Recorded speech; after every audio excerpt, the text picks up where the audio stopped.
boot up, log in, and enjoy the show. This week, Bird Box blindsides the internet, Bendersnatch watches you, VSS Unity reaches the edge of space, and Fortnite celebrates the new year. But we aren't talking about any of that crap tonight. I'm your host, Adam12, with our co-hosts King Dawes, Poop Shizzle, Solid Scorpion Z, and the man behind the beard behind the man, Sectator. How's everybody doing tonight? Lovely. Fantastic. Excellent. Doing great. Let's get it started. I'll start this one out with the biggest story. This is our recap, guys, just to fill everyone at home in.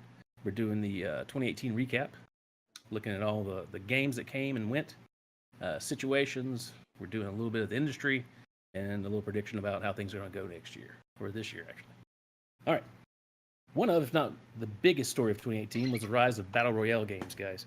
A simple game type started by DayZ and H1Z1 blew up in the biggest moneymaker in gaming history, Fortnite.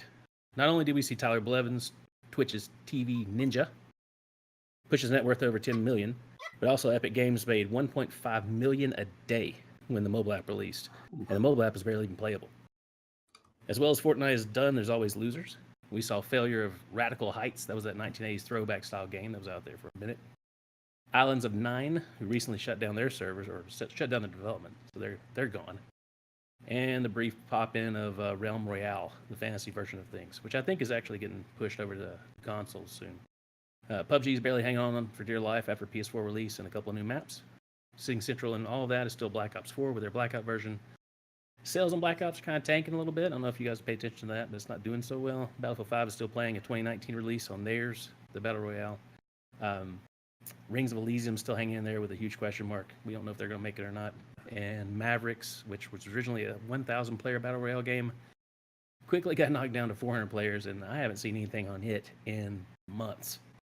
So we'll have to see how that goes. So many in development right now. I looked around. Dying Light has a BR. There's one based on cooking, where you wear different things from the kitchen. Yeah, different armor made out of pans and things like that. It's ridiculous. There's an underwater one with sharks and little submarines that you can run around in. There's a VR one, strangely enough. There's a fantasy naval battle one, like old fantasy ships, orcs and elves and things like that on it.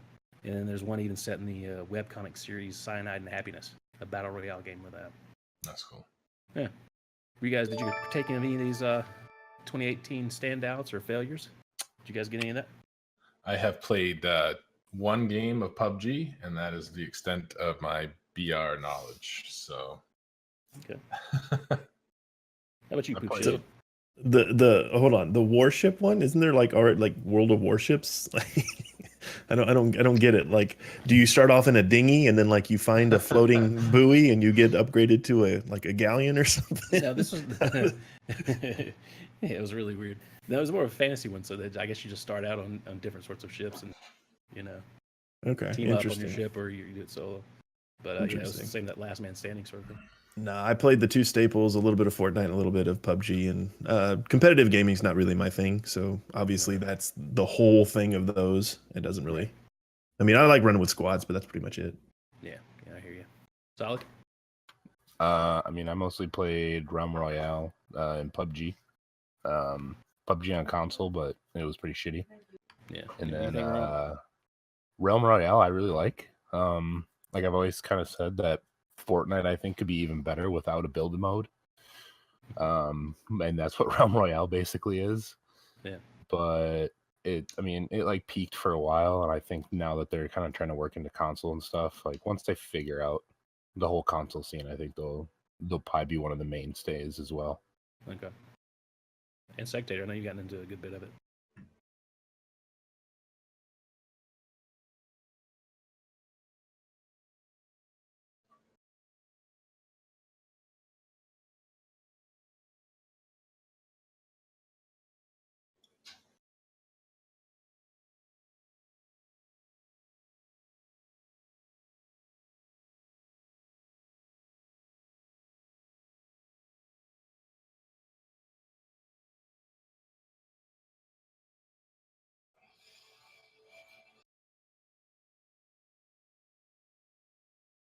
Yeah. What do you think's going to make it? What's the outlier?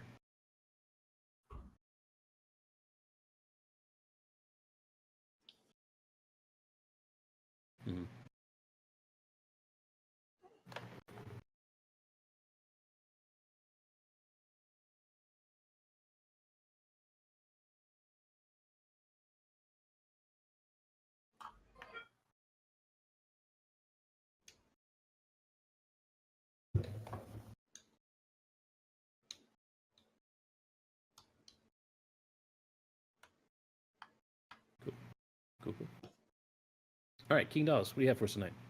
So, guys, very excited.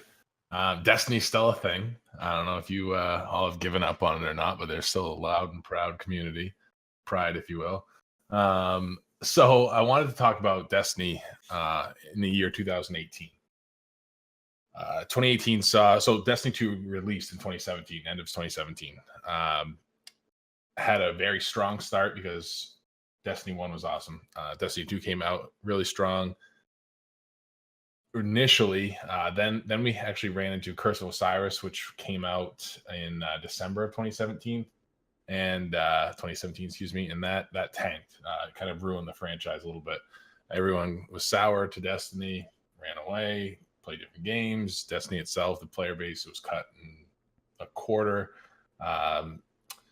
It's unfortunate. And so what happened after that, in May of 2018, Warmind came out, which was the next DLC, introduced a couple new things, and didn't have quite the reception that the original Destiny 2 launch did, but it brought back a couple people. What really happened was in September of this year, Forsaken dropped. And what I want to cover is 5 things that I saw in 2018 that were my favorite parts of Destiny, and then 3 things that I believe really kind of hinder Destiny. So I kind of, with the 5 best things, I went from least relevant to most impactful in terms of bringing the game back into relevancy. And so my number 5 would be the secret quests, such as the Whisper of the Worm, all your Forge quests with the emblems and the keys, and just these quests that aren't handed to you, but are in the game for you to find. It's usually end game kind of stuff. So if I could see Destiny do some more of that, really feed into the secret quests and stuff for players to find out, these raid secrets and everything, that would be a impactful thing. My number 4 would be the escalation protocol and Forge game modes, and specifically with those, the public matchmaking. And what I mean by that is if I run up to a Forge or an escalation event going on, I can actually matchmake with blueberries that are already in the area or people that are joining in. And I think that was missing from the PvE aspect. Obviously, PvP, you go right into it and matchmake with anybody you want to play with. PvE-wise, you either went in there with a pre-made fire team or you're kind of out of luck. So especially with the EP weapons, that was really popular. You need kind of an endgame PvE section besides the raid, a little more accessible to solo players, and have good weapons. The EP shotgun that we saw from Escalation Protocol, one of the best weapons in Destiny history, and that was available to anybody that hopped into Escalation Protocol. And so number 3 that I think was actually really close to number 2 would be the weapon slot changes.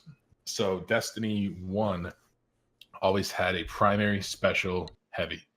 Now that would be like your hand cannons, auto rifles, everything in your primary. Special weapons were your shotguns, snipers, everything like that. And then heavies were your rockets and heavy machine guns. And Destiny 2, when that launched, they changed everything up. They went to a 2 primary, 1 special / heavy slot. So you'd end up with something like a kinetic hand cannon, an energy pulse rifle, and then a shotgun in your heavy. And while that was fine originally, people were kind of excited to see that with a double primary meta in PvP. It turned out to be pretty shitty pretty quickly. It just limited, what you could actually do with your loadouts. Nobody really wanted to run double primaries after a while. And with the release of Forsaken, we actually got the D1 style loadouts back, and actually went a step further and allowed you to run special slot weapons in your kinetic spot. So that would be like your kinetic shotguns and kinetic sniper rifles, and then even energy primaries in your energy slots. So it really varied the amount of uniqueness you could have in your loadouts and really change things for the better. And number 2, I said, which I think is a huge one, would be random rolls. They came back, and random rolls, which when Destiny 2 launched, every weapon that dropped in Destiny 2 was stagnant rolls. If you got a Better Devils, it was the same as your Better Devils and the other guys, and every other person had the same weapon. And while that was good in the fact that you found out what weapons are really good and you can get them very easily, and there was no RNG aspect to it, it made it so after my 5th Better Devils that I got, I don't care. It really takes the fun out of it. And so right now with Forsaken, random rolls came back, and you're always grinding to get that god roll next weapon. And there's always improvement, and there's always something to grind for. And it some people say it's an artificial way to extend the game, but I see it as something where you can really specialize your weapons. And if I like to play a different way than Adam, I can have a weapon roll that is a little more beneficial to me as compared to his. Now, did you guys notice anything in those first, before I get to my number one, out of those that I just mentioned, is there something that you think is an impactful thing that made Destiny a little more relevant? Random rolls for sure. Okay. Mm-hmm. Yeah, it's like the number one. So yes, I agree. That was my barely number two. It should have been pretty high up there. My number one spot would be Forsaken itself.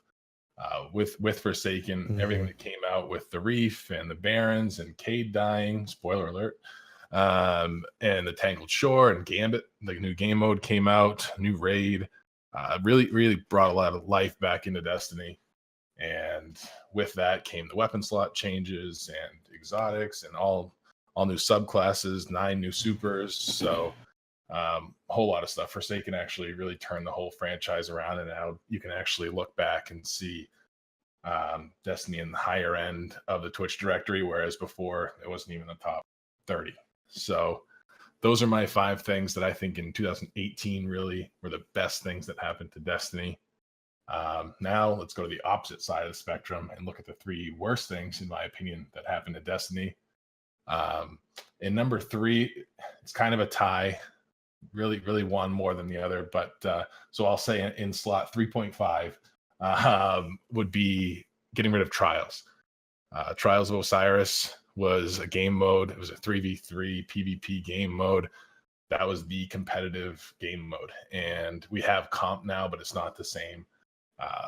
Trials was something that when it was Friday to Monday, you could look on the Twitch directory and see people doing Trials carries, and that was the hot thing. It's really what made a lot of Destiny YouTubers and Twitch streamers that made their careers. Lucky and Buttwipe, that's a big streamer group right there. The 2 guys, their whole career was made on Trials. And now they came back with the Trials of the 9, which is a little bit different format, but it didn't work out the same. And it was really unfortunate to see they kind of shelved it for now. Haven't said anything in terms of bringing it back, but it had a little issues to it. So we'll see when they come back with something a little bit better. Number 3, I came back with Infusion itself. So Infusion in Destiny, if you're not aware, is taking your weaker weapons, getting a higher level weapon, and putting that higher level weapon into your lower weapon, bringing it up to power level. And in the beginning of Destiny 2, 2017, all you would need is a certain number of planetary materials, legendary shards, and some glimmer, and bring those weapons back up to full power. And it was a lot easier, cheaper. Everybody just kind of infused everything. Now, with the infusion economy the way it is, it takes enhancement cores, which are pretty rare and hard to get items, and it takes a lot of them.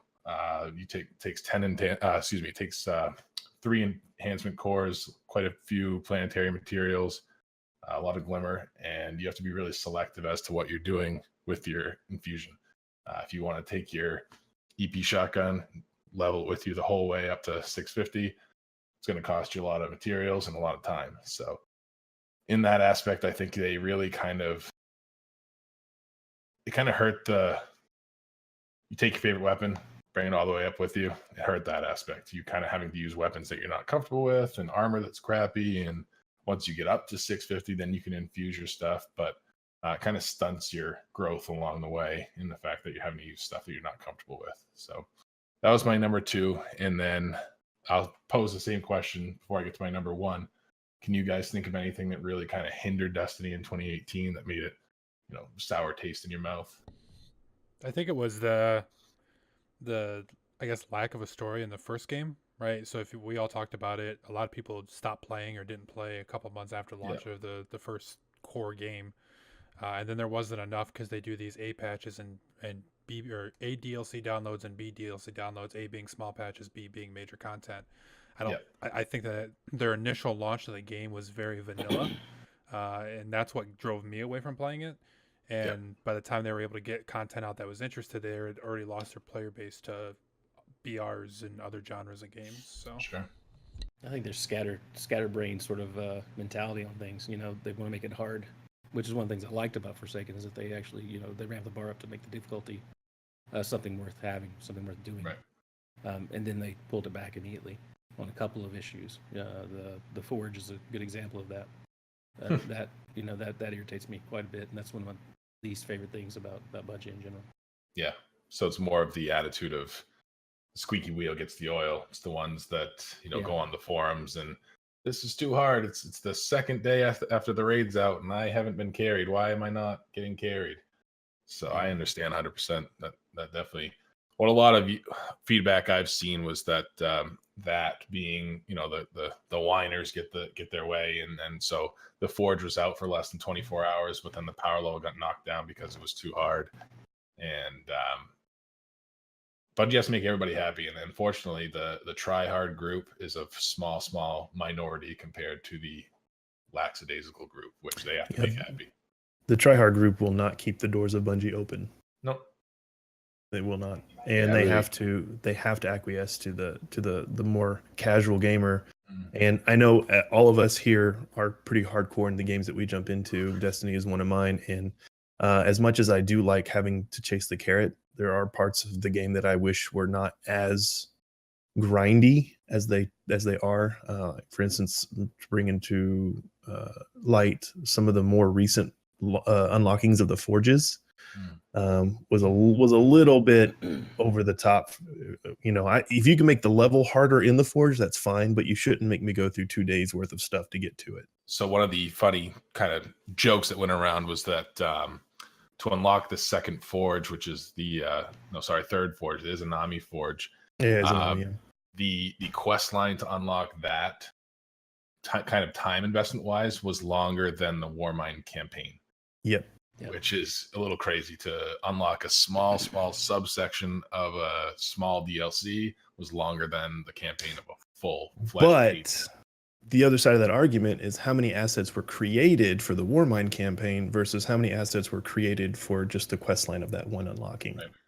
So I mean, you've got content that's actually generated, and then you've got content that's reused in a way to kind of waste your time until you get to the end of it. Right. So I mean, there's yes and no.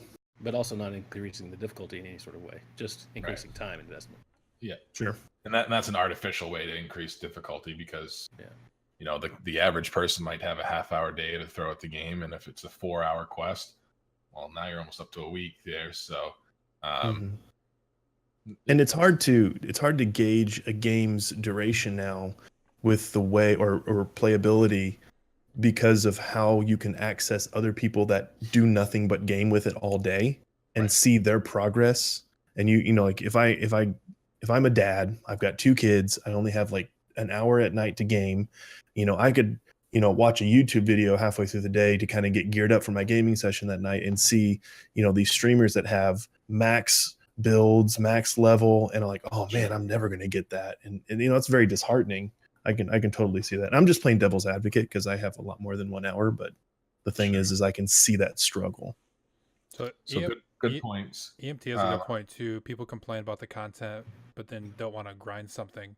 So do you guys think that that's like the modern era? Maybe we're growing up in a generation that hasn't ever played MMO. They don't understand that grinding is part of it. They just want instant gratification. They want to see the reward system. You think about Fortnite, you start off at level 1, by level 100, you see all the gear that you're going to get, all the items you're going to get. Do you think that has something to do with it and that the MMO genre needs to shift? Or do you think that it's just Bungie not producing to the expectations of their fan? I think one of the major things would be, Poop just brought it up, you know, there's so many super elite streamers and there's such a public forum that the average person sees, you know, these team redeems and these IMs and everything. These guys are all blasting through content because they can sit there for 14 hours the first day, 16 hours the first day. And in the scheme of things, yeah, that should have been 14 hours of content. Okay, you did it in the first day. But as a casual gamer, 14 hours of content is going to take you a hell of a long time. Yeah. And because everything's so widely visible now, I can sit at work, watch this guy sit on Destiny for the 12 hours I'm at work, and then by the end of my workday, he's already at 600 640 power level. Then I get home and I say, yeah, well, I want to be 640. I saw all the cool stuff he was getting. And that kind of makes it a little tough. And you can't really fix that because there's always going to No. be, no lifing in games. And everyone's going to have end game stuff before you do. It's just a matter of how much time you can dump into the game. Can you put a price tag on that? Could you set the base price of a game lower and then create additional content that's higher tier, harder tier, and have So that one be of- more expensive? One of the ideas that I saw getting thrown around was it actually happened a couple times this year on PlayStation earlier in the year and PC later in the year. The actual base game of Destiny 2 was free for quite a while for PlayStation users and PC users. And that was to get your casual gamers into the Destiny world. And then your end game DLC content would be a paid product. And I can see where that would be a good marketing strategy and it was one of the first times you'd see a AAA title doing that. And I can see where, Bungie Activision would say, let's get people a taste of Destiny, trying to get them a little hooked. And then if they want to pursue endgame material, they can always go ahead and buy the pack. So Yeah, makes sense. interesting paths. I did want to keep things moving along and do my number one worst thing of Destiny, in my opinion, that happened in 2018, and that would be the downfall of our tentacle-faced friend, Xur. Xur, if you're not familiar, was the weekly vendor, still is the weekly vendor that would bring exotics for every class and a weapon, and he was the cat's ass. Everybody looked forward to Xur. I can remember in Destiny 1 waking up on reset day and logging in as soon as he popped up. I was there. Now, even in Destiny 2, as soon as it first launched, everybody waited for Xur. He'd bring the most powerful stuff in the game, all these exotic weapons and armor. With Forsaken now, the problem is Bungie can't have Xur offering Forsaken exotics while people still own just the base game, because then if Xur is selling Forsaken exotics, someone who owns the base game can't even use those because they don't have the DLC. So How hard would it be to gate that? Like, they offer 2 weapons, one for base game, one for Forsaken. It can't be that difficult to gate it. There's certain ways around it. The Fated Engram thing would be an easy way to fix that. Fated Engrams being something he sells for a higher amount of materials. And what that does is it gives you an exotic that you currently don't own. What I could see Xur doing for that with Forsaken players would be, let me buy it. You can only buy it once per account per week. So you can't spam these. Let your Forsaken players buy a Fated Engram and give them a Forsaken exotic. That way it's gated by what level of DLC you have, but also not just making his normal wares just Forsaken exotics. So, or even require special Forsaken currency or crafting something. materials. Yeah. Yeah, exactly. So it's unfortunate to see that Xur was always a big thing with Destiny, and I can't tell you the last time I've checked in on what he brings, and that's unfortunate. I think that might not be the biggest killer, but in my opinion, it's a darn shame to see Xur brought down to that. Yeah, Yep, pretty he's pathetic. pointless. Pretty He's a pathetic. pointless fella right now. He's probably a little penniless right now, depending on what level of DLC you have. So things to look forward to in 2019 to be kind of the next topic I'm covering. We are now here in 2019. Hopefully it's another good year for Destiny. We turn the corner with Forsaken. I want to see them keep some good momentum going. Next thing that's going to be happening in 2019 will be the Niobe Labs, which is the next Forge event. This is going to be the 4th and final Forge event. So you're actually going to finish the whole Forge story, reclaim the last Forge for 801, get some exotics, get some Black Armory weapons. That'll be on January 8th when that drops, so next week. The next thing that I'm super excited for would be on January 29th, and that is the Draw quest. And that is directly tied to the Last Word hand cannon. So the Last Word is coming back on the 29th. You'll be doing a long quest to get that gun back in your arsenal.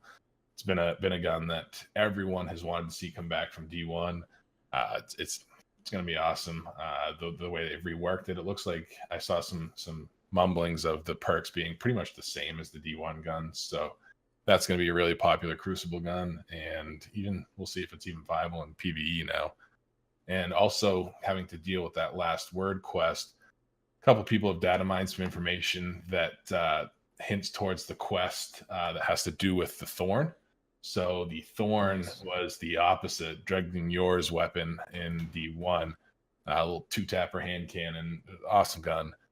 And so one of the new quests actually has the same title as the D1 quest for the Thorn. So people are thinking that the Thorn will be coming back in 2019. I can't wait to make people cry in it. Cry in D2. So that was always a fan favorite, and I'm looking forward to it. I think the Thorn is one of my favorite guns from D1. And I wanted to mention as well, Solid, you might be interested in this one. The Nothing Is Wrong emote is for sale right now, which is when you sit down at the table and everything's on fire. Oh, I got it like the first week it came out. Oh yeah, yeah. Same. That emote is for sale right now. It's been one of the most requested emotes. First time she sold it, Ava is selling it. I always take my marshmallow one whenever somebody does it. And I just use I just roast exactly. my marshmallow Toast that over their marshmallow. flaming table. Heck yeah, dude. That's the I way to cook do my it. fish on it. There you go. So that was my Destiny coverage, guys. I'm looking forward to 2019 to see what's coming out, see how everything's going to see if Destiny can keep their momentum going, and hopefully have some good news for you in the next couple weeks. Cool. You started taking a little additional action here, right? With the Yes. stuff. So Dad gave me the keys to the second car, and now I got a ability on my plate. I will be covering the tabletop, more specifically like a D&D kind of area. So in the Spawn Camp Council here, we like the Ds and Ds. We actually have a group going. Adam is our dungeon master. He does a hell of a job. Be looking out for that here coming up, some live streams. And so I wanted to cover some D&D stuff. This will be a weekly thing. I'll try and get as much content as I can. It's not going to be as active as the video game scene, just because it takes a little bit more time to send out all this tabletop information. But I have some good stuff that I wanted to cover with 2018 passing by here. And that was D&D actually getting Bleeding Cool is a website that does a lot of game of the year kind of stuff. It's a popular online site. D&D got their tabletop game of the year, which is a pretty good honor for them. There's a few other games in contention, but D&D got the honor. That's awesome. Cool to see. D&D is huge. It's getting a big resurgence right now. It's all over Twitch. It's all over Mixer. It's getting pretty popular. And so the first thing I wanted to cover were the Unearthed Arcana, which is right from Wizards of the Coast. Basically, it's additions to the game. And you have your base game and all these playtest materials that Wizards puts out and people can try out and then give feedback on. I wanted to cover the 3 that really caught my eye this year and I thought were fun. First one being released in January of last year, 2018. The 3 new subclasses for the Druid, Fighter, and Wizard, which were the Circle of Spores Druid. Our friend Solid Scorpion here is currently playing a Circle of Spores Druid in our campaign. Dope. He's enjoying it. It looks super cool. I'm anxious to try it out myself. And so look for Solid to give his feedback on that. And I will probably give my feedback playing with/against that thing. So we'll see how that goes. The next one was for the Fighter, which is the Brute subclass. And that's basically your brawler. It's a cool class. Fighters are a little vanilla for me. They're not a whole lot of flair to them, but for a beginning class, if you don't know a whole lot about D&D, that's a good one to start with. There's not really any spells. There's not a whole lot of hard abilities. That's a good one to get your feet wet with right there. And the one that really caught my eye, this Arcana, was the School of Invention for the Wizard. And that is basically the Artificer, but for the Wizard. And what this will do is you can turn items into living creatures, and you can take things and make constructs out of them, and it's a really cool class for the Wizard. Definitely more of an advanced class because there are a lot of spells to learn what they do, and you have to keep track of all your spell slots. But for roleplay wise, I don't see a lot of combat effectiveness, but role play wise, it's definitely gonna be a cool class. I have a lot of fun with it, and so we'll see how those turn out. I think Solid will have a lot of Circle of Spores Druid. I think one of my next characters is going to be a School of Invention Wizard just to try it out. I played an Artificer and he was super fun, so we'll see how that turns out. So the next was out in June actually, and I haven't played this myself. I haven't seen anybody play it, but I'm interested in. It's for the Sorcerer. It's called the Giant Soul. And so the lore behind this was the giant world of Austria, Ostoria. So pronunciation. Ostoria. There it is. Thanks, man. And so that's the Giants' homeworld. In the lore for this, that their homeworld gets taken over. The Giants flee, and they encounter some sorcerers along the way, and they actually give a shard of their power to these sorcerers. And so these few sorcerers, select group, will actually gain some of these abilities from the Giants, the Cloud Giants, and the Earth Giants, and some pretty cool ones. If you take the Earth Giant path, if you cast one of your specific race spells, you actually gain a big bonus to your AC, which as a sorcerer is huge because as a sorcerer, your AC is very low, your armor class. And so casting that spell bumps your AC up. You get a little more tanky. Super cool. Looks very fun. So the Giant Soul Sorcerers look really cool. Kind of deals more towards like a druid almost build. So if you're familiar with those, it'd be pretty fun. And my last arcana I wanted to cover were the races of Eberron. And so these were the Kalishtar, which are pretty interesting folks. Panda's actually playing one in our group right now. They are the hybrid of a human and a dream being. So kind of almost like a fae being with a human mix. Pretty cool race there. They have a lot of good racial abilities. Next would be changelings, and so basically that is just a shapeshifter. They're a pain in the ass to play against. Fuck changelings. Yeah, they're tough. They're fun. Role play wise, it's something that would be pretty cool. But as a player character, I think you could have some good fun with it. They make excellent NPCs. Yeah, exactly. They can be anybody and anything, so pretty cool. Next would be the shifters. So shifters are descendants of humans and werewolves, and they actually do a lot of like kind of wild shape stuff, like druids turn into animals, and they actually have a lot of features and spells that improve those animalistic kind of abilities. So interesting there. And the last would be the Warforged. So if you ever wanted to play Iron Man in a D&D campaign, this is the way to do it. Like a Terminator build or something. It's pretty fun. Warforged are literally just mechanical constructs. And there's two different kinds. There's an Envoy, which is your smaller, speedier little guys. And then there's Juggernaut. So the Juggernauts are your 8 foot tall, 400-pound big robots. Pretty cool. You get your strength increase. You get some class builds that are more geared towards grappling and everything. So fun stuff. And interested to see what comes out later this year with more of the Arcana to see if we can get some interesting stuff in our campaigns. Excellent. Thank you very much. Awesome. Anything on the 2019 front that you see coming out through D&D? Looks interesting, or? So 2019, I'm interested to see, like I said, first of all, that with the source material books are going to be coming out. We just 2017, we had a couple new adventures come out for like your low level 1 to 5 adventures. Xanthar's Guide to Everything was the last kind of big book that has a lot of material in it, monsters and classes and races and everything. I'm sure they'll come out with something this year that has to do with a big source book. So we'll keep an eye on that. And then absolutely our campaign that we have going on right now. Once we get into a D&D campaign, Adam makes a doozy. He doesn't do little one-shots. He does whole damn universes. So keep an eye out for that. I'm sure we'll be streaming here. Have a good time. Should have something coming up within either this week or next. We'll be able to some of that stuff for you guys. Make sure you get on that fun D&D drive stuff. The D's and D's. Yes, indeed. Sectator, tell us about the industry, baby. Yeah, so there's a lot in the industry. I think we could fill a couple hours just talking about all the changes and new things that are going on with gaming and streaming. But I wanted to focus primarily on Microsoft because they've been making some moves, fellas. They've fallen pretty far behind in the console race. So when we look at this generation, last numbers I saw, Sony PS4 has sold 74 million units worldwide. Microsoft is sitting at 39 million units worldwide.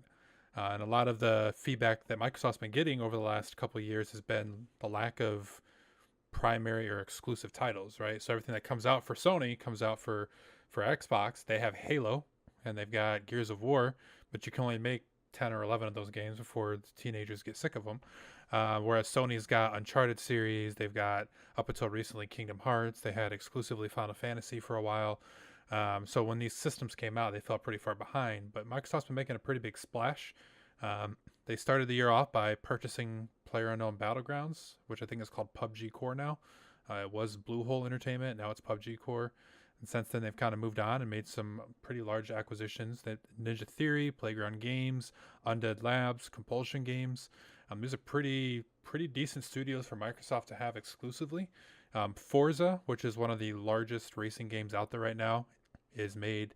I believe that one is from Ninja Theory, I want to say. No, Ninja Theory made Hellblade, I'm sorry. But basically a bunch of games. Forza primarily is a large one. Yes, yep. So Microsoft's going to be coming to play in 2019 with some pretty exclusive content.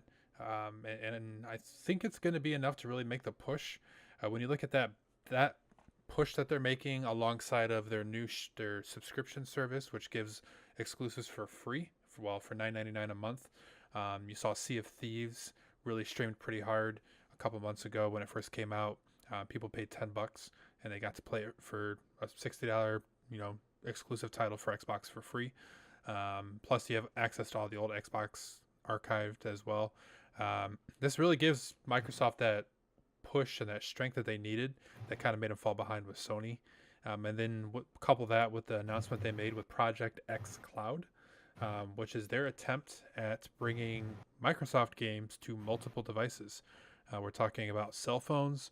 We're talking about laptops. We're talking, tablets, all of that stuff. So you're going to see Microsoft in a lot of different places. They're switching to cloud-based systems to support this. And these exclusives content will really come out and push, their name a little bit further. Is it enough? I don't know. What do you fellas think? Do you think that's enough to keep Microsoft relevant in the console war? I think Microsoft moving more heavily into the software side of their stuff is probably the smartest thing they have. Consoles will be dead in 10 years. Yeah, consoles aren't going to be around for very much longer, I don't think. If you just look at what Microsoft has been doing since their inception, it's always been software. Yep. So all they need is a little thing of hardware to run their great software. And I think that their great software is going to be really that propels them forward. And in 10 years, a lot of third-party people will be doing those little software or little hardware things. Yep. We won't have consoles. Yeah, We I won't have agree. I consoles. think they're doing a great job of snatching up this talent, and That's knocking what they them need to down do. Yeah. I think that's sort of the thing. Hey, you look at the PS4 not even showing up to E3 coming up, right? That's tough. Mhm. Yeah, I don't think that number of the console war issue is entirely accurate as to what's going on. There was another number that I saw at the beginning of this year that I was trying to hunt down for the last couple of days, but I haven't seen an updated number on it in a while. Sony is okay banging that drum. We've sold more consoles. But the actual daily login that I saw for Microsoft versus Sony is actually quite a bit higher. So people that log in daily to Xbox or play a game because people could say, hey, I logged in to watch Netflix or Hulu or turn my TV on. It was like 74% at the beginning of last year of Xbox users logged on to play a game, where Sony was sitting low 50s. So kind of to your guys' point, when you look at hardware sales alone, which both companies lose money on, by the way, it paints a different picture than the amount of people that are actually playing their units and playing games that the companies are pushing out. So How many people have a Microsoft email account versus a Sony email account? Right. Mhm. Google. And I mean, and Google as well. So the thing, consoles will be gone. They'll save all that money on production, and they can dump it fully into software. Third parties will take care of any platform that they're going to be putting that content out on, and it's just going to be direct to your house through a small streaming little thing, and then you can game whatever you want to game. It's just that's the way it's going to be. And Sony doesn't have the software side down like Microsoft does. Nope. They don't have the I don't know what their server situation is, but I can guarantee that Microsoft's most likely in a better place than any Sony will ever be. That's Asman. Yeah, I think it's going to be telling the next couple of years because PlayStation's already leaking the PS5. And we all know that Xbox has been dropping hints of one final modular hardware system where you just upgrade the graphics card every couple of years, you upgrade the hard drive, so you don't have to drop $300-400 at a brand new console. You can just literally upgrade it like a PC. And I think to Poop's point, I think the next generation will be the last generation. I think Nintendo's going to be in a tough spot too, not to kind of push that in a different direction, but Nintendo, they don't have software. You know, they're always going to have the nostalgic games like Zelda and Mario that are going to keep them alive. But 10-15 years down the line, when Microsoft is strictly software cloud-based and Sony's finally caught up and done the same thing, Nintendo just figured out what 2K graphics look like. Well, and they just did What about the their Pokemon, man? they just did Nintendo their is subscription also- thing. Mhm. Sorry, go ahead, Scorpion. Right, Nintendo is also outselling the PS4 in Japan. They have set actually like record sales in Japan for the Switch, which Nintendo's not going anywhere anytime. Oh, I don't think they're going to disappear. I just think it'll be interesting to see what the next generation of console does to Nintendo. But they're already laying that groundwork because they Yeah. what was it, just 2-3 months ago they started the subscription plan for their games online. Yeah, but It bombed, Go ahead. didn't it? Because they didn't have anything. well, that's the thing is I think they're setting it up. They're getting it in Gotcha. place. Laying the I foundation. didn't say that they're doing it well, but they're working on getting the infrastructure because they see the writing on the wall. Yep. They Well, have to. I think that Nintendo's they're not fighting against Xbox and PlayStation on consoles. They have perfected No. mobile gaming. Yep, That's what they fair. have. They have the perfect mobile game that's better Completely than different iPhone, better segment. than Android. Yeah, so Yeah. I don't even think they're fighting this war. They got their Switch. They're fine. Take it on the train with you. Play. Mhm. They're in their niche and they're going to be fine. They The learned, only go ahead. I'm sorry. I was gonna say they learned really well from because what the Switch is today is what the PS Vita was supposed to be 15 years ago. Yep. It's exactly what it was supposed to be, and I think they learned very well from that failure and adapted a really cool looking system that basically does what the PS Vita was supposed to. The only thing that'll It's hold just in better games. it was 15. That's killing me. I didn't know it was 15. Ah. Jeez. Wow, I So- feel really old now. I had one. The thing that will hurt Nintendo will be, yes, mobile is its bread and butter, but if it's going to the subscription based thing, internet connectivity for that device. People use it to traverse, like train rides and bus rides and commutes, and that's really big in Japan, where you have a lot of people that utilize those municipal, commuting components. But there's not enough Wi-Fi infrastructure that you can bounce between Right. places and have a solid connection to game consistently. So you're still relying on Wi-Fi. You're at your own house or wherever you may be. I could see a I don't think you partnership with can- Verizon. That yes, they needed to go cellular And the only in reason order to get the their reason I product. say Verizon is because T-Mobile has Netflix or Hulu, and Sprint has Netflix. AT&T's got their own thing. I think Verizon, they're the closest to 5G speeds, and I think that'd be a great thing for Nintendo to jump in and say, "Hey, let's offer this Nintendo service for free for a year if they sign a contract with Verizon." And I think Yeah. that would solve that problem. Scorpion, you're the biggest Nintendo nerd here, I believe. Do you see a cellular chip in the next Nintendo Mobile? I don't think so. I think that it'll just be too expensive. It'll just like making an actual subscription model for a Nintendo console is just not something that I can see happening. And like when you say like we're close to 5G speeds, we're not even close. We don't even have actual true 4G speed here in America. The only reason that like China and Japan have those network speeds is because they have literally two like internet providers in their entire country, and everybody's running off of those two. So and like I know in Japan they have like citywide Wi-Fi that they run off of. That's the only thing that I could see them doing is maybe a partnership where maybe if you're on your Verizon plan, you have the tether that is specifically for the Switch. You turn it on and you can game unlimited on the Switch, but with that tether. Which I mean, that's what I do. So what's stopping you from using like a hotspot on your phone? I do it already. Right. I already do it with my kid in the car. I just turn the hotspot on. The only thing I could see with a console would be like you have a Switch. Same thing with like an iPad. You have a Switch, and then you have a Switch LTE. Something that has cellular, but yeah, it does cost $150 more than a regular Switch. People buy cellular iPads all the time because they do go out and use their internet service outside of Wi-Fi. So I think that's way too much. Market. I think it's way too special for Nintendo. That's way too much for their hardware because they lose a lot of money on that hardware. I don't. That chip doesn't cost that much to put into an iPad. Yeah, but they'll charge you for it, so it doesn't matter. Oh, absolutely. Apple charges a lot for it, but if you look at like a Samsung LTE model versus a standard model, it's like a $35 difference. It's not that expensive. Yeah, it's just that I don't think Nintendo's gonna, after the whole Wii U fiasco, they're not making another console that has got another thing in it. Same thing with like their DSs. They had the regular DS, the DS Lite, the DSi, DS XL, 3DS. They have too many models, and now they're going back to just having like a base model and an XL model, which is still too much for them. They're already losing a fuck ton of money on that.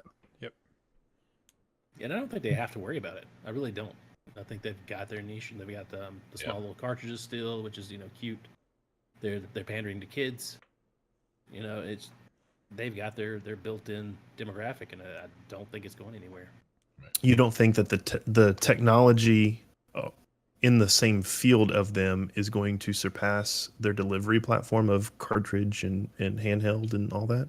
I really don't, because they have the licenses. They have they've kind of perfected the model, I think, and they have that tag into to kids and the old nostalgia from the parents that buy it. Even on the cartridge front, like look at micro SD cards. You can get terabyte micro SD cards. Like you can put a shit ton of storage in a cartridge and put a big beautiful game in a cartridge. It doesn't have to be a disc or anything like that. So I think they might be moving away from cartridges in the future. I think maybe the next console they'll go download only. To be honest with you, you'll be able to buy the code like as a disc or whatever, but you have to download it because I see their storefronts storefront is huge. You can't even get half of that stuff in the actual like physical store. And that's where all their money is right now. Imagine if Xbox didn't get booed off the stage in 2015 for announcing the Xbox One not having a disc drive, where we would be. We'd be in a much better place. Yep. Well, and rip GameStop brick and mortars. Don't need those anymore. They're 35 games. I'll give you 12 cents. Yeah. They're pivoting pretty well into the cell phone and hardware. That's a different industry topic we could probably cover. We're getting back into classic stuff again, which is nice. Well, I hope they all burn down. They're cornering the collector's market. Adam and GameStop do not jive well. I've had problems with GameStop, all right? It's a sore subject. You know what? My son got a $25 gift card that has now gotten burned on me. He's like, just give me $25 for it. I'm like, all right, cool, I'll do that because I can order something online. No. Fucked it up. It took it, canceled it, and then said you can resubmit. Well, guess what? Now the gift card's associated with that canceled order, and I can't even use it. GameStop, if you're listening, I'm coming for you. Over a matter of $25. It's more than that. It's a lifetime of pain. Little do we know that Adam is actually Disney, and he's coming out. Entertainment services. Adam, the community killer. All right, that's a good lead into. Is that what you have for us tonight, Sectator? Yeah. 2019 should And- be interesting. Yeah, I think so too. Solid, Mr. Indie Man. Tell us all about what's Mm. going on in the indie world. Well, first I want to start off by saying the best indie game that I don't think any of you guys have probably played that you should is Celeste. What It is came out Celeste? it came out at like the beginning of the year. It is a action platformer where the premise of the game is simple. You have a wall grab, a dash, and a jump, and they fuck you up with that the entire game. Amazing. It's absolutely amazing. They change it up on you every single level to give you something a little bit new, kind of interesting to do the dash with. But game is fantastic. Is that the 2018 Cuphead? Essentially, yeah, it's a 2018 Cuphead. It was the first game of the year to get a full 10 out of 10 score on Really? was it Metacritic? Was it Metacritic? I think it was forget what Metacritic. Something like it was Games Radar or Metacritic, something like that. One of those 100% really, on Metacritic. one of those Wow. really hard ones to get a perfect game score, and it got it. Like I honestly can't see anything wrong with the game. The music is absolutely fantastic. The story is about a girl with which is funny because it's a story in an 8-bit game. Imagine that, platformer. Story's about a girl who has severe anxiety and depression, and she's trying to climb this mountain for herself, kind of prove to herself what she can do, and she meets some characters along the way to help that out. But I've got a review actually that I wrote up. It's about 2.5 pages. We'll put a link in the podcast description for it, but I think I'm going to start doing these indie game reviews a little bit more often, just so that people can like really get into indie games. I think they're honestly like the best thing if you hate AAA games and how terrible most of them are nowadays. I mean, you've got all these indie games that are just absolute gold mines for gameplay and story and just simple games to pick up and play. I know, for instance, like I was playing something on stream. I don't remember what it was, but then Poop said, "Hey, have you ever played Papers, Please?" I'm like, "What the fuck is that?" Played that game for like 3 days straight. Could not stop playing it. It was just a stupid game where you just It's get so people, stupid but so fun. yeah, you just get people coming across the border, and you have to check their their passports and their IDs to make sure that Papers, the rules please. for the day are being followed. And if you let people in that don't have all the rules followed, you get in trouble. And some people get shot. It's crazy. Well, the narrative between some of the people coming through and stuff, it actually has some depth to it. It's pretty cool. It does. It's kind of horrifying at times, to be honest with you. Like when you get to the end of the day and someone's bombing the train station. Oh my you're god. like, what just happened? This is And you another have 2D game. You have the key for the gun that shoots the people that jump the border. Yeah, exactly. Oh Jesus. Some crazy shit. But so anyways, but yeah, so Celeste is my honest game of the year for last year. It's my 2018 indie game of the year. I think that everyone should check out. Definitely go read the review. But something I think that everyone needs to look at are my top 3 the games besides Celeste, indie games that people should be checking out. One of those is Dead Cells, which is a Metroidvania-esque roguelike. It was in early I've access. got 13 games in one here. Yeah, exactly. It was in early access for a while last year, and I picked it up like immediately because I just thought the gameplay was awesome. They did a full release this year, and they've been updating it ever since. And it was pretty fucking hard when it first came out. Like I'm not gonna lie, I couldn't get like past the 3rd like level. It was like insane hard. And now I've gotten to the final boss a few times and died every single time. But it's a really good game. I think everyone should definitely check it out. I think it's like $20 or $15 on Steam. So definitely check it out. That's Dead Cells. My second game is Into the Breach, which is the follow-up game from the developers who made Faster Than Light, or FTL, which is another kind of roguelike strategy type game.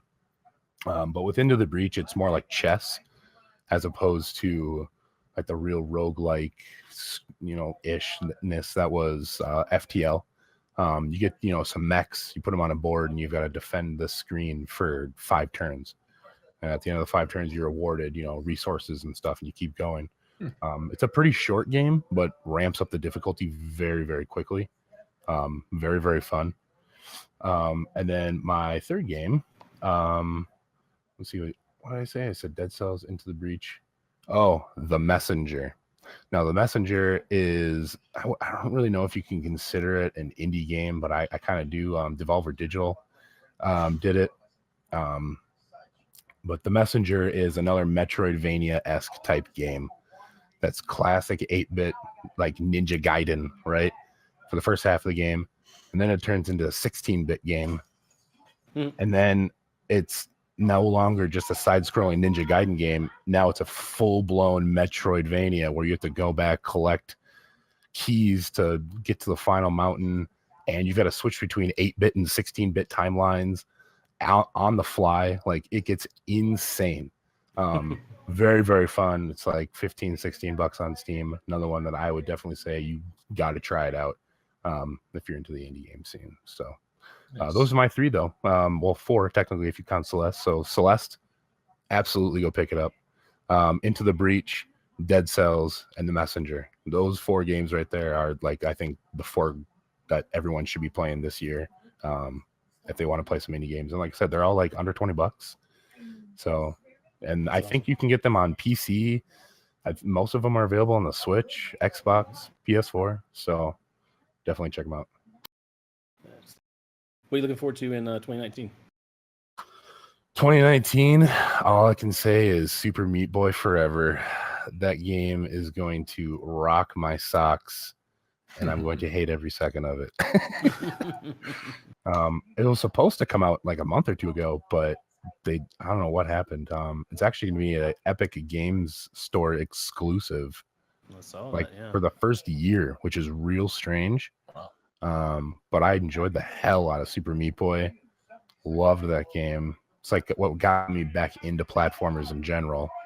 When that came out, on the 360.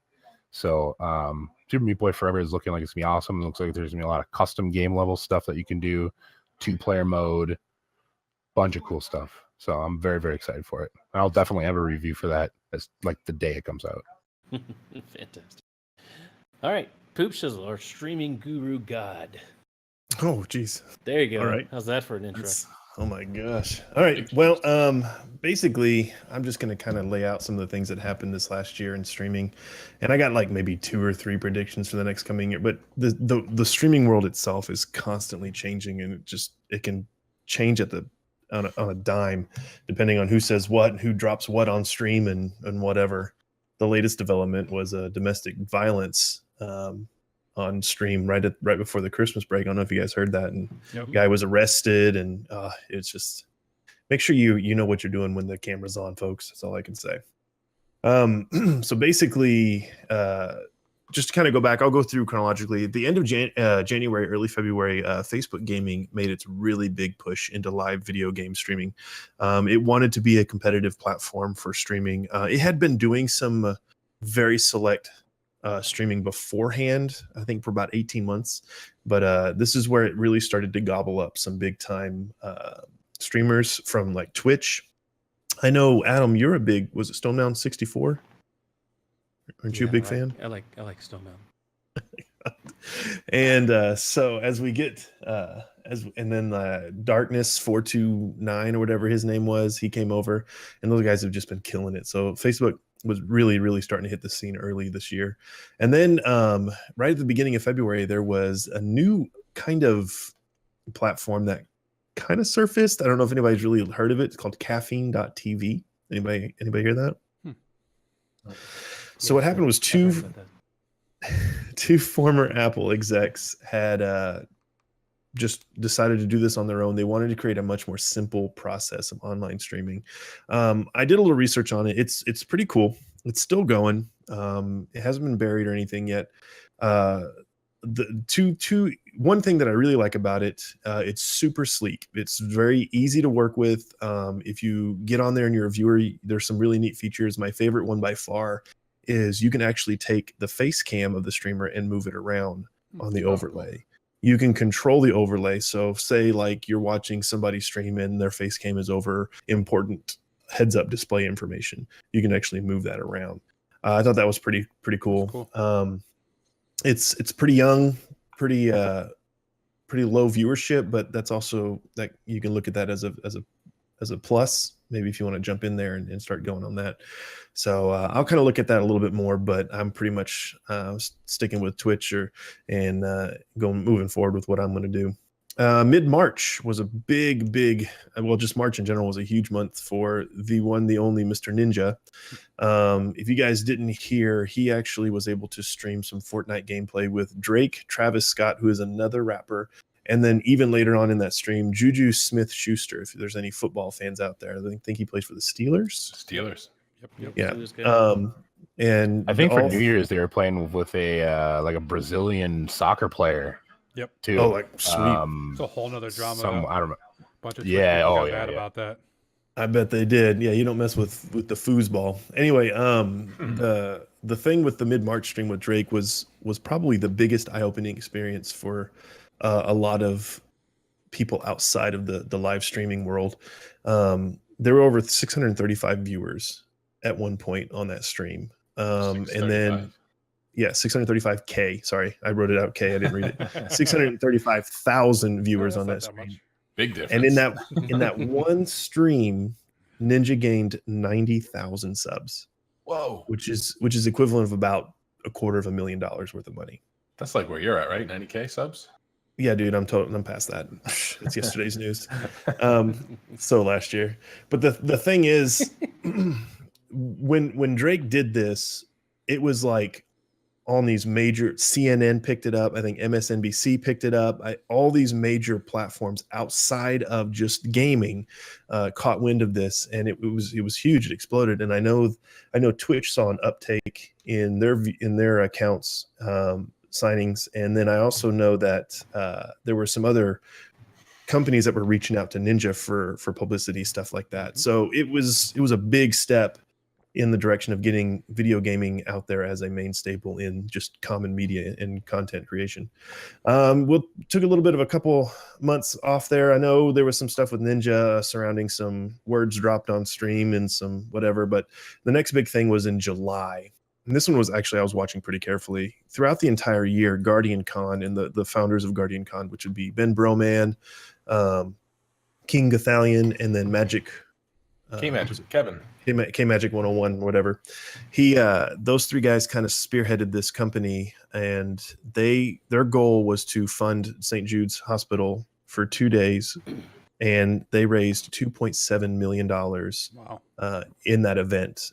That is, just to kind of put it in perspective, 2 years ago when they did it the first time, they only raised $500,000, and then last year they raised 1.2. So if you're not familiar with them, Guardian Con is a convention that happens in Tampa. I believe King and Adam, you guys have been. Did you go, Scorpion? We did. No. They Okay. don't make airplanes. No, I bigger did than not. Scorpion, so. No, it's too hot and sweaty there. Gross. He would have died. It He was would've terrible. literally It was died there. terrible.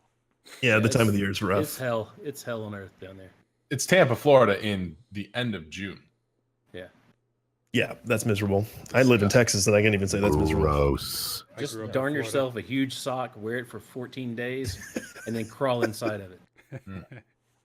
It's not that. Well, it was really cool to see that come together. Another big step in the video game world. Instead of just being what people do in their mother's basements, this was a big showing to the world that, we can game for good. We can do things that are positive. We can promote things and be, beneficial to society instead of just being Doritos and Mountain Dew consumers. A little bit later on in August, Twitch announced it's removing communities and other things will be coming in the TwitchCon. That was kind of a big deal. I know some people had really jumped into that. That was a little bit of some people didn't like it. Some people did like it. There was a big follow for follow situation going on at that time. Hashtag small streamers, all that stuff, which really didn't benefit anybody too much. Yeah. So Nobody I think used Twitch them. no. And Nobody- the only people that saw them were other streamers. Yeah, nobody goes into the communities. They just look for who they're looking for, or look at the game they're wanting to watch, and watch who's ever Exactly. number one. So, yeah. And that's what Twitch found and figured out. And they said that in 2 months' time or 3 months' time in October, when they had their TwitchCon, they would be announcing some bigger things. In November, Mixer launched its what they're calling season 2, and actually has some really cool interactivity things for your viewers. One of the biggest things that I really liked was they started to make the Twitch or sorry, another Twitch, the chat box more interactive for the viewers. You could, if you're a viewer on Mixer, you accumulate through time just viewing streams, doesn't matter whose. You accrue these things called sparks, and it's like an on-site currency. You can use those to do a lot of things now, as opposed to just what originally were inputs that if the streamer allowed, you could say like play this sound, it would cost you this many sparks. Now they ventured into more where the viewers can, you know, throw like a beach ball up in the chat. And it seems kind of hokey, but it's actually really, really interesting and a step in a direction that creates some interconnectivity and interaction between the viewers. And then you can also now take these sparks and you can give them to your streamers in certain quantities. And then if they fill their crystal, they get certain kickbacks money-wise, monetary from Mixer itself.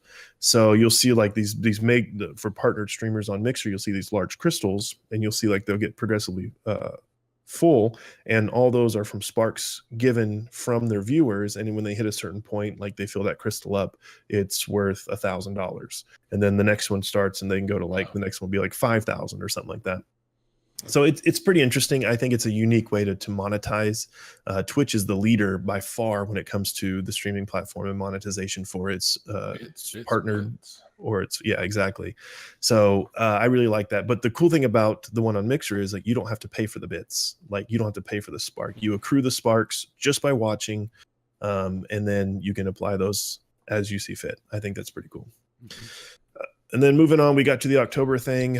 I did a big thing about that on another podcast. Basically, TwitchCon announced some new things to kind of promote the streamers. They've had a lot of fall off when it comes to their membership acquisition and stuff like that. So they're trying to find new ways to promote smaller streamers so that people aren't leaving in droves to go to other streaming platforms, as well as keep the viewers in connected with the streamers as they go. There's going to be some squads, which means like multi-streaming with other people on Twitch, some new highlight editors for those that are really into their videos and post-production stuff, and then some more roles and things like that. They're actually rolling out a couple, like I talked about Twitch Sings. I don't know if you ever looked into that, Adam, but the karaoke style of it. Yeah. What did they buy? They bought, what's the Musical.ly? Oh yeah. They went. I think it's Musical.ly. Is it? I know what you're talking about. They bought a company where they could. No. Right. If I see one more TikTok. TikTok. Oh my god, I'm ignoring that thing completely. If you want to do yourself a favor, go to YouTube and look up TikTok fails. Please. It's all porn. It's not porn. It's mostly porn. It's close to porn. Mostly porn. It's close. But so they're working Kesha? on getting. What's that? Maybe. Is that Kesha? TikTok? Nope. TikTok. Look it up TikTok. on YouTube. Yeah, I think she spells it exactly the same. So good. TikTok. Da-da-da. Sorry. Go ahead. It's like the newest, hippest Instagram kind of shit. It's Yeah. stupid. It's Walmart Anyway, brand Vine. Hip's probably the wrong word there, but okay. Walmart brand Vine. I like that. That's exactly I like what that. it is.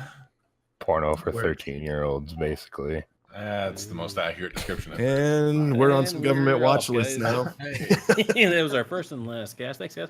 heard. So basically, TwitchCon did some announcements there. They're working on getting more people involved there. And then December, I thought this was kind of cool. Dr. Lupo, who was part of the charity stream for the Guardian Con, but his stream alone, and I got to say that I got to put an asterisk there, his block as well is included. Guardian Con, they had a full week where they did 4-hour blocks of these different streamers, and they would hand off the stream on the Guardian Con channel. So every 4 hours, a new streamer would kick on and they would hand it off to the next one and whatever. Well, during his block, he raised like 350,000 or something like that. And then he did a couple other ones in the earlier the year. And then this last, I think it was like on December the 21st, 22nd, he had his final 24-hour stream.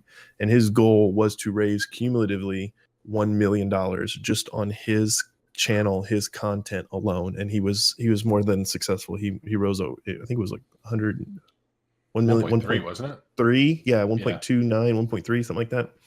And that blows my mind that one guy could have that much impact. And that again, I wanted to say 2018 was the day that the world recognized streaming, video game streaming. I really feel that because of how much good was accomplished with all these things. So Dr. Lupo, you can- 2019 Streamer of the Year.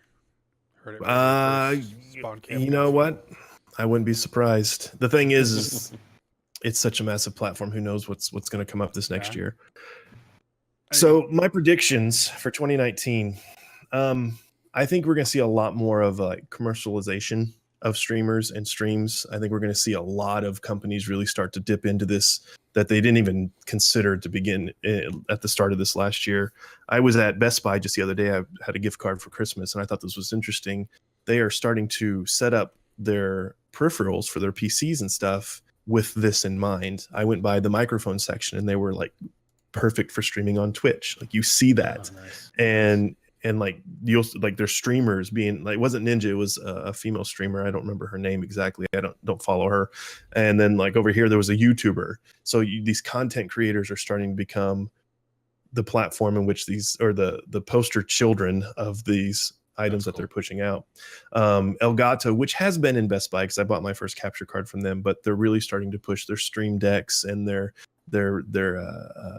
capture cards and their other peripherals like that as well. I think we're going to see a massive explosion of that. I think it's going to be absurd. We're going to start seeing, I mean, to the point where you might start seeing some streamers in cereal boxes almost. I mean, that level. Ninja was the first esport athlete on cover of ESPN. Yeah, Yep, yeah. he was recognized as on the cover, and he got reamed by Kimmel by it too. The thing is the world's waking up to it, and I'm really excited to see what happens in 2019. And the other prediction I have for 2019, I know these are kind of general and broad, but it's such a fast changing world, it's hard to really be super specific. I think we're going to have way bigger pushes from the current streaming platforms / Twitch competitors to increase their accounts and viewership, and we might even see one or two new platforms start to spring up. There's a lot of money out there that people are starting to see, and I guarantee exactly. People As YouTube continues to mishandle their AdSense revenue, those companies still have that money they need to put somewhere else. Mhm. And it's a lot easier to say, oops, he did it live, we didn't know, than say, oops, we watched this video 50 times. We saw it Demonetized. every time, demonetized. Yep. So those companies are still there. They're still holding out of that money. YouTube's just completely failing at how they're adapting their system. So they still want to. I could easily see, Nike sponsoring Ninja or Reebok sponsoring Dr. Lupo. I could definitely see that stuff. That's you what's guys- surprised so far is that nobody's doing that yet. I mean, I see tons of G Fuel out there, of course. Red Bull sponsors Ninja right now. Red Bull. Yeah. Red Bull sponsors Samsung's- Ninja. and Graham Pooh Bear, who's a Super Mario World speedrunner. I know Monster's got a couple sponsored streamers out there. I know like Audio Technica. There's companies that are already doing this. Here's a fast fact. Did you know that Razer and Corsair, I know, are doing it. Yeah, but that makes sense for them because they're hand in hand with that. But you're talking about these companies like Nike. No, that's what I and- mean, like Timberland. Why? Right. Well, I'm not Mhm. seeing like It took Lexus. YouTube. Where's the Lexus sponsor? Yeah. For, and Samsung with I see Ninja. Samsung. It took 20 years for these companies to recognize YouTube, which is a way more acceptable platform to push out media. Twitch Sure. has only been big for like 5 years, if that. So I think they're wanting to see if it's sustainable. I think we're all waiting to see if Twitch is sustainable because we don't know. Amazon, we're like, oh, Twitch is a good thing, it's growing. And then Amazon bought it out, and now we're kind of like, there's some questionable things they've done. They've allowed Mixer to close that gap a little bit. So I think before you start seeing Nike and Apple throwing their money in the ring, they're going to see which one comes out on top. Right. Yeah. Well, that's all I have. The last thing I want to leave you with is I found out as I was looking on the Wikipedia for Ninja, just for some smaller fast facts. Apparently, he put out an album. Yes, I've seen this album. Yes. It's the his EDM album. album. It's an you EDM know, album. Tilted Towers is one of the tracks. So I'm just gonna leave that there. I'm not even gonna post a link in chat because I'm gonna save you guys the Wait, is energy. it like legit, like Bang. a good Yeah, dude. EDM album? Pretty good. Well, I'm gonna. yeah, I've Oh, listened to some damn it. songs. Now I gotta check it out. My It's kid just- loves Marshmallow. He loves Ninja. He loves Fortnite. It looks like I'm good. I can send you a link. Yeah, go ahead and Please throw that do. in there then. But yeah, I thought that was interesting. But it shows we're starting to get into these other avenues. People are picking up because they see money being left on the table. So the album's name is Ninja Works, WERKS. Ninja Works. Volume Fucking 1. would. Jesus. Volume 1. Volume 1. Volume one, yeah, there's more coming, guys. There's some good songs on it. I'm not gonna lie. Snoop Dogg can put out a Christmas album. Tyler Blevins can put out a EDM album. Hell yeah, dude. Snoop Dogg's done far worse than that, I assure you. I've seen some of Snoop. He made Dogg's himself joints. Snoop Lion for crying out loud. But the other thing is, Snoop Dogg doesn't give a fuck what you think about it. He's No, gonna do it no. no matter what. Nope. I think that $1 with pound. the popularity of Ninja right now, specifically him, if he puts his name on something, it's going to be a hit it's with the gold. younger crowd, especially. And you check out his. I have a 6-year-old daughter, and I brought her to school the other day, and I saw at least 3 or 4 Ninja sweatshirts running around, and I never Mhm. thought I'd see an esport athlete. Yep. Sure, you're going to have LeBron James jerseys running around. But Yeah. this guy who made his living in Halo up to Fortnite, now there's kids running around in the woods with these shirts on of his. So In It's the crazy. woods. Cascade and Nero are on this album. It's legit. We're Yeah, getting Cascades on it. Do you think Ninja can sustain it through 2019? Yeah, I think I, so. he's I got honest since to branch out. seeing him survive as long and through what he did this last year, I give him more benefit of the doubt. It's tough for me because I was a huge fan of Dr. Disrespect before his whole thing, when he was the #1 streamer on Twitch, and to see like before Dr. Disrespect, I can't even name the #1 streamer, but then in 20 Summit, yep. So Summit to or see like Lyric. to see Summit's downfall, to see Lyric's downfall, then Dr. Disrespect almost double their subs in 1 year, and now to see Ninja double Dr. Disrespect's subs in 1 year. I think as people get sick of Fortnite, and Ninja, whatever he does is going to be very crucial, but I could easily see, I was just looking up Ninja's subs in the end of 2017 compared to Dr. Lupo's subs now, and if you track Dr. Lupo's subs since the roast of Ninja, or since the roast of Tim the Tapman. Tim the Tapman, Dr. Lupo crushed that roast. I don't know if you guys have seen it yet. Yeah, it's really good. He It's came really in good. and just started swinging, and his subs have been skyrocketing since there. I'm not going to infer anything, but where did Dr. Lupo come from? That's right, Destiny. So I'm not going for anything, but he's also playing a lot with Ninja on Fortnite. Yeah. I think that's where he's getting this. they're good buddies. Yeah. Yeah. Yeah, they are. It's all about who you rub elbows with, That, folks. that whole group, Tim Tatman wasn't humongous, and then he started playing with Ninja and Lupo. And But one could also Mhm. argue Ninja got a following by playing PUBG with Shroud, because he did play PUBG and failed as a stream. Not failed, but he didn't take He off was in PUBG. terrible. He was He's bad, really and bad. Shroud carried him a lot in PUBG, and he used that leverage to pivot into Fortnite. Yep. So it doesn't that was matter who you Shroud. step on, but as long as you get And there. Tim used to be really big at Overwatch, and then Overwatch. Overwatch took a huge dive. Right. Lupo was big in Destiny, and then that took a huge dive. So they both hop onto Fortnite with the Ninja train. Now they're both at New York City on New Year's Eve doing whatever the fuck they were doing with some Brazilian soccer player. But like that's what New York was all like centered around, was Fortnite and Ninja. Yeah. They're Which like, is oh, wait, there's a insane. ball drop? No, we don't care. We don't care. We're We're playing doing the Fortnite. floss with Ninja right now. Yep. Yeah, exactly. We're Oh, doing the Lord. bass dance with some dude from Brazil. And I have to say personally, I'm not a super huge fan of Ninja, but I can respect what he's done for the platform, and I think the way that he's continued to grow, like I think we're all waiting for him to fall, but he's very intelligent with the way that he's pivoting. Yeah, he is. He Yeah. didn't go right into merch. He just went into merch recently. Most streamers like, oh, I've got 1,000 subscribers, go buy my merch. He waited. It wasn't all about the money. He's reinvesting a lot of what he makes. I could see him being. He does a lot of face charity, Twitch too. Bro. A lot. They donate. I think he said it on one of his YouTube videos. I think they donate like 22% of what they make a month Mhm. to charity. Just Wow. a Well, dude's ridiculous making over amount. $700,000 a month, so Well, it's I more wouldn't than that now. doubt it. It's more than Yeah, that oh, yeah, now, I'm sh- but I know in subs alone, he's like close to 500K. Yep. mhm. Now, to answer your question, Sectator, I think Fortnite's going to fail Ninja before Ninja fails at streaming Yeah, wholeheartedly. He's there monthly. I don't know if you guys knew that. Mhm. He goes to Fortnite and they talk about their business plan and what's going on.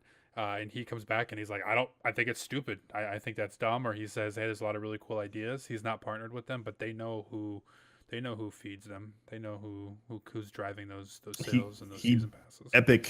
Epic is fully on Ninja's back. Mm-hmm. Yep. Here's And another little question going into this. What do you think about the Epic Game Store? Are they going to replace Steam? No, Not a chance in hell. No. Steam's gigantic. Except that they're giving more money to developers than.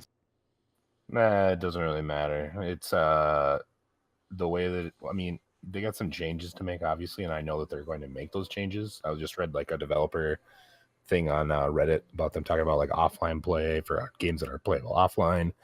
And yeah, they're giving more money to developers, but you think Steam's not going to be like, well, we'll see how that goes, and then we'll just start giving more money to developers since we're already way bigger and have billions of dollars into this already. We're not going to lose. Epic was making 1.5 a day. Yeah, but that's one game. I know. That's one game that's a free to play model, all based on microtransactions. Once that game dies down, where's that money going to come from? I'd be willing to That's a bet flash in the pan. I'm willing to bet the majority of people that play Fortnite have never heard of Epic. Yeah, you're right. And I'll leave that at that. You're right. If I see another damn floss dance, I'm gonna like shoot myself in the face. I shoot They have myself classes every for your morning kids now. here. That dance isn't even Yeah. relevant anymore. That was from season 1 of Fortnite. No, it's old school, dude. You see the backpack kid, the one that created that dance, is suing Fortnite. Yeah, and Carlton's They're all suing doing it now. Fortnite, and the guy who played Turk on Scrubs is suing Fortnite. They ain't getting shit. Nope. Not from that Like- huge. Oh, you want 1% of what we made? Okay. We'll make it back tomorrow. Nah. All right, great talk, guys. Good wrap up for 2018 and lots of cool stuff coming in 2019. Thank you guys for stopping by. Where can we find you, King Dawes? Find me on the Twitters at KingDawes1, tagline right below. You can also find me on Xbox at XLMG King. Yeah, something like that. XLMG King. You find me right there if you want some help with the Destinies. Also look for us on the D&D coming up. Mr. Sectator. Same thing at Sectator Gaming everywhere. Twitch, Twitter, Instagram. It don't matter. That's where I'm at. Same thing. Getting back into streaming this year. Excited for 2019 and seeing what where the Spawn Camp Council goes. Fantastic. Hoop Chisel. Hey, first of all, congratulations, guys. First podcast in the books. Badass. Love it. My name is Poop Chisel. You can find me on Twitch at Poop Chisel, or you can find me on Twitter at Poop Chisel. Working on getting some other social media platforms, but I have a real life too. Can't do it all. I can't wait to see your little Snapchat with your little doggy ears and your little tongue hanging Yeah, out. dude. I got some filters for you. You don't even know. I've Oh, never that's unsubscribed fun. to something so hard. Solid Scorpion Z, tell us about yourself. I'm Solid Scorpion Z everywhere on the wet internet, Twitter, whatever. Twitter's pretty much all I use anymore. I don't really use Facebook or anything like that. But you can also find me, same thing, Xbox. Also, make sure if you know some high skill gamers, we got that EA coming in hard this 2019. Looking to do some Destiny raid speed runs. We're also looking to do some get into some speedrun competitions for old games like Super Mario Brothers. Celeste tournament just wrapped up actually today. So I'm looking to actually myself try to get into that for the next one. So Look forward to it. Can't wait to see it. And I'm Adam212. That's 80 AM to the number and WELVE. You can find me in that on just about everything out there. So, everyone, thank you for stopping by and watching the Spawn Camp Council. Hope you guys are enjoying the podcast coming up soon. And we'll see you in 2 weeks. That concludes our cast, guys. Check us out in 2 weeks for our next segment. Until then, remember, we all make choices, but in the end, our choices make us.